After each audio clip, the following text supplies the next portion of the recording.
દાદા મારો નાસ્તો થઈ ગયો છે, હવે આપણે ઘરે હાલશું. પેલા એક કામ કર, બગીચામાં જે બાળકો રમે છે ને એના અહીંયા બોલાવી આવીશ. બેટા બધા આવી ગયા બાળકો? હા દાદા, બધા આવી ગયા. હવે બોલો, તમે શું બોલતા હતા?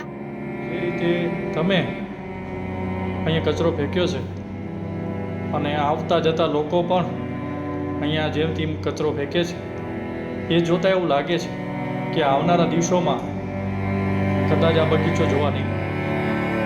તમને એવું લાગતું હશે કે આ દાદા આવી કેમ વાત કરે છે, પણ આ સત્ય છે. આપણે પ્રકૃતિને જાળવવી પડશે, નહીંતર આ બગીચો, આ સુંદરતા એ ફરી જોવા નહીં મળે. અને ખબર છે બાળકો, જ્યારે આ કચરો વધુ પ્રમાણમાં ભેગો અને જૂનો થાય છે ને તો તેનાથી નાની મોટી બીમારીઓ થાય છે, જેમાં તાવ, ઉધરસ અને શ્વાસની લગતી અન્ય બીમારીઓ થાય છે. આજે સૂકો અને ભીનો કચરો એક સાથે આપણે નાખીએ છીએ ને એનાથી જીવજંતુઓ અને મચ્છરોનું ઉત્પન્ન થાય છે. એ મચ્છરોનું જ્યારે ઉત્પન્નતા થાય છે અને જન્મે છે, એ મચ્છરો વિવિધ જાતની બીમારીઓ આપણા સુધી પહોંચાડે છે. જેમ કે કચરાઓમાં પણ અલગ અલગ પ્રકારોના સૂકો અને ભીનો એમ એ બે કચરાઓ છે, એ તમને મેં કહ્યું.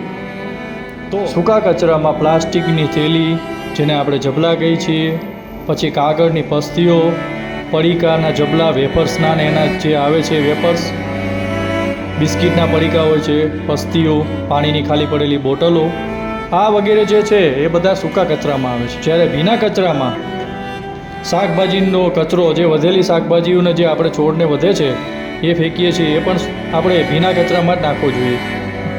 અચ્છા, રાતનું પડેલું જમવાનું આપણું વધારાનું જેને એટ કહીએ છીએ આપણે, એ પણ ભીના કચરામાં જ આવે છે.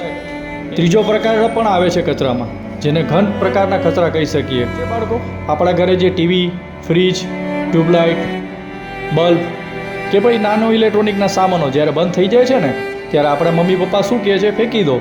પણ એને ફેંકી નથી દેવાનું, કાં તો આપણે ભંગારવાળા કાકા આવે છે એને આપી દેવાનું, અથવા કોઈ યોગ્ય વ્યક્તિ હોય કે જે કચરો લઈ જતા હોય એને આપણે આપી દેવું. અલગ અલગ કચરાનો યોગ્ય રીતે અલગ અલગ રીતે નિકાલ કરવામાં સહેલાઈ રહેશે. તો સમજી ગયા ને બાળકો બધા? ભુજ નગરપાલિકા એ સ્વચ્છતા સર્વેક્ષણ 2024માં ભાગ લઈ રહી છે.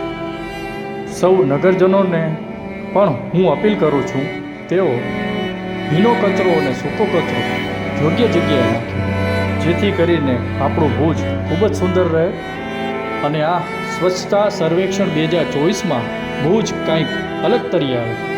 તો બોલો, કોણ કોણ સ્વચ્છતા અભિયાનમાં ભાગ લેશે? તો ચાલો બધા, આજે આસપાસમાં કચરો દેખાય છે એને આપણે ડસ્ટબિનમાં નાખી અને આપણે શરૂઆત કરીએ.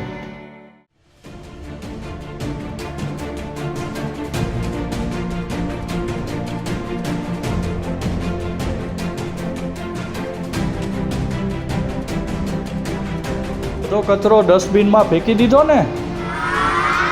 તો ચલો બાળકો, હવે છૂટા પડશું ને? અને હા, દાદાની વાત યાદ રાખશો ને બધા?